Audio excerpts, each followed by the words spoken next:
I'm Stephen Black. I'm here at VIVA 2019 and I'm joined by Mitch Silver from Columbus, Ohio, and we're going to have a brief chat about the CLEAR-DVT study. Mitch, we've started talking about the CLEAR-DVT study. What is the motivation for CLEAR-DVT? Great, that's a great question, Steve. Thanks for asking it. Well, I think if we look at the historic studies on venous intervention with CaVenT and ATTRACT, there was a population of patients that was a signal of benefit. And in fact, in CaVenT, there was more than just a signal of benefit. It did show true benefit in preventing post-thrombotic syndrome at 2 years. And in the subgroup of patients in ATTRACT, there is a signal that they do better if they had an iliofemoral DVT. So we want to focus on that high-risk group where we think they're going to really get the most benefit out of it, but importantly, do the venous intervention in the way Dr. Black and I do it today.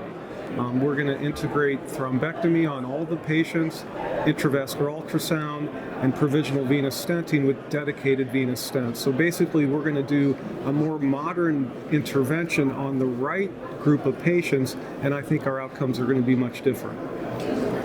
That's very useful comment on where we see ourselves now with modern therapy. What specifically do you think we do better now with best-in-class treatment that we perhaps didn't have on offer in the past with ATTRACT? Right, another great question. So one of the limitations was lack of technology in ATTRACT. That study stopped in 2014, and since then there's been a tremendous evolution in how we approach patients with acute thrombus and chronic thrombus, and the evolution has been towards devices where we don't even have to give a thrombolytic, or if we do, a very small dose of it. So that's a real paradigm shift in how we do approach DVT patients, is not to have to use a thrombolytic.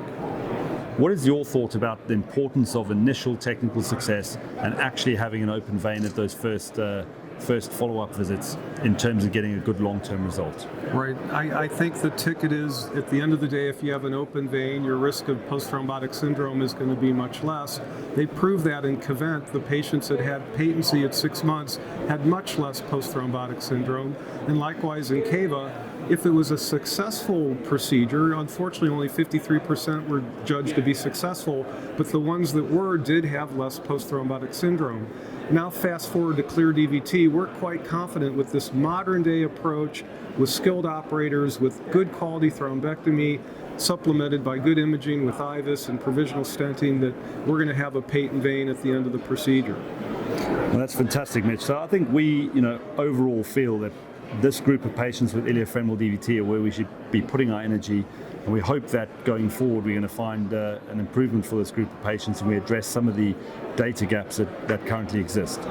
So the final thing then would be, in a year's time, assuming the cohort study from CLEAR-DVT shows outcomes that we expect to see, what is the right next step? What do we need to do after that? That's a great question. So what he's asking is, do we have enough data with CLEAR-DVT and some of these other historic trials to really change practice patterns? And the answer is, we should probably think about an RCT, where we would look at best-in-class devices, Zalante, Inari ClotTriever, etc., and do it in a randomized fashion and see how we do with the right group of patients, just the iliofemoral DVTs. And I think that'll finally put this to rest. Randomized, prospective, best-in-class devices head-to-head, and we're going to have an answer.